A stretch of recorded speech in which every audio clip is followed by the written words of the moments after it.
Hi everyone, welcome back to my channel and to a new what I eat in a day with some easy everyday vegan recipes. For breakfast this day I had some protein yogurt with chocolate chia pudding. As always, I had the Alpro Greek style yogurt. It's high in protein but it's so thick and creamy. It's either this or the Alpro vanilla. Both are top tier vegan yogurts in my opinion. I'd made some chocolate chia pudding. I'll write the recipe for this one in the description box below. So I just had a couple of spoonfuls of that with the yogurt. I try and keep most of my fresh fruit and veg in glass containers. I love these ones with the bamboo lid. Keeps them so much fresher for longer. Wash everything as soon as I bring it back from the shops and then put them straight into these. I added on some raspberries and some sliced strawberries. I also added on some toasted coconut flakes and then grated over a little dark chocolate, and that was that. I just love the combination of this chocolatey chia pudding with the creamy yogurt, and recently I've been making batches of chia pudding at the end of a weekend in these clip top jars for breakfast for the week ahead. They last up to 5 days in the fridge. Chia seeds are a great source of omegas and healthy fats, and it's then just so quick and easy to spoon some out for breakfast.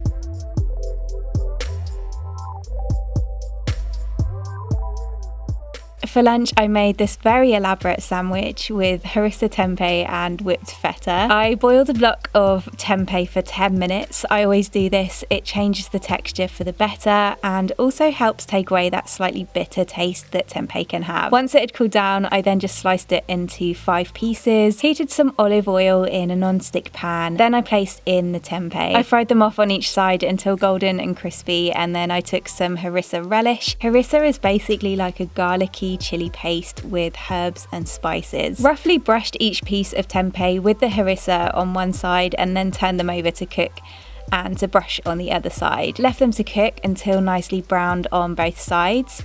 And meanwhile, I took around a third of a loaf of ciabatta, sliced it in half and then toasted it. Also sliced up a large tomato and half of an avocado.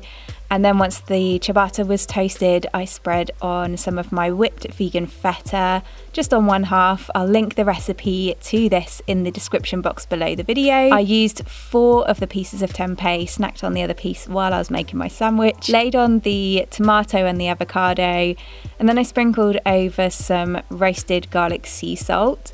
Added on a handful of rocket leaves, then grated the zest of half a lemon and squeezed over some lemon juice. I just kept finding things to add at this point, but I finished with some fresh basil leaves, and I also spread some more of the harissa over the other half of the ciabatta. Pushed it together, sliced it in half, and that was my very delicious sandwich. I swear anything between toasted ciabatta is going to be good, but this combination of the spicy, garlicky harissa tempeh with the tangy, creamy, whipped vegan feta and the fresh veggies is a winning one. My go-to kind of lunch is usually something on toast. It's quick, easy, and there's so many options as to what you can put on the toast, as you will already know by now. But recently I've been enjoying making these kind of sandwiches for lunch, still just as quick and easy while being healthy and filling too. Had a matcha latte in the afternoon. So in love with this matcha bowl I picked up while I was in Japan. It has a pouring spout on it, which is amazing. Why have I never seen one like this before? Equally, it's great for making up things like salad dressings and marinades too. I'm a big matcha drinker anyway, but I had some of the best matcha I've ever had in Japan, obviously. I always like mine sweetened with some vanilla, so I added in some vanilla bean paste to this, which always adds a nice taste. I had that with one of the Love Raw cream wafer bars. If you haven't had these before, they're basically a vegan version of a Kinder Bueno, which used to be my favourite chocolate before going vegan. Crispy wafer covered in white chocolate with a creamy centre. So good. Then for dinner later on, I made a creamy roasted red pepper and spinach pasta. I first took 2 shallots, halved them and peeled the skin. I'd also preheated my oven at this point to 200 degrees Celsius. I then placed those in a baking dish, took a whole bulb of garlic and just sliced off the top, and peeled off as much of the flaky skin as I could. Drizzled a little olive oil into the opening of the bulb and then placed that in the baking dish too and wrapped it in some tin foil, which just helps it to roast nicely. I then took 3 large sweet peppers, just trimmed them and then halved each one and removed the seeds inside. Placed those in the baking dish too and drizzled over a little more olive oil. Rub that through to coat everything really well, and then I sprinkled over a good pinch of some roasted garlic sea salt that I had. I then placed that in the oven to roast for 30 minutes, and once it was done, I removed it and just left it to cool down. I then placed a 300-gram block of drained silken tofu into my Magimix food processor, then added in the roasted red peppers. Any other time I would peel off the skins as they're a bit chewy, but since we're blending this, might as well keep the goodness of the skins on. Added in the shallots and then I squeezed the bulb of garlic to remove each roasted clove. I then took a handful of fresh basil and added that into the food processor with everything as well. Then just blended that up for a good 4 to 5 minutes until it was smooth, creamy. Ran the spatula around the bowl a few times to make sure it was all really nicely blended, and the end result should look like this. I then put a pan of salted boiling water on and added in 2 portions of pasta to cook.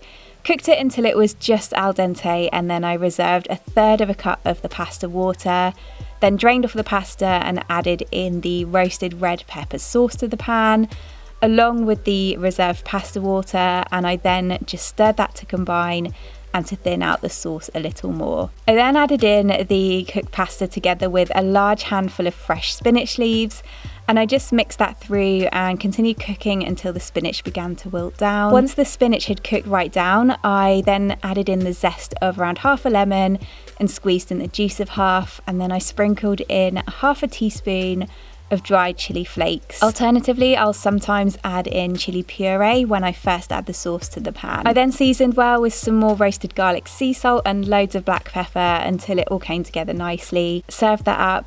Adding in some of that pasta water just makes things really smooth and silky, as does the lemon juice, and you can also add in some olive oil as well. I finished it with some crumbled vegan feta cheese over the top, cracked over some more black pepper and sprinkled on some dried chili flakes, and finished with some fresh basil leaves. Silken tofu pasta sauces are one of my favourites in terms of creaminess.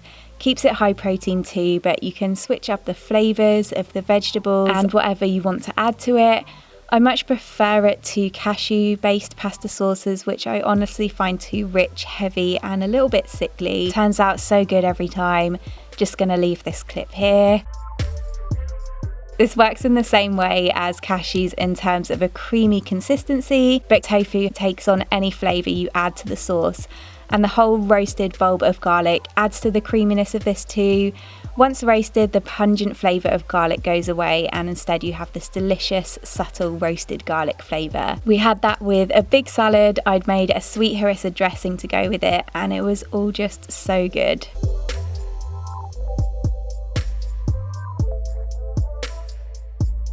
Then for dessert, I had one of the Alpro mango Greek style yogurt pots.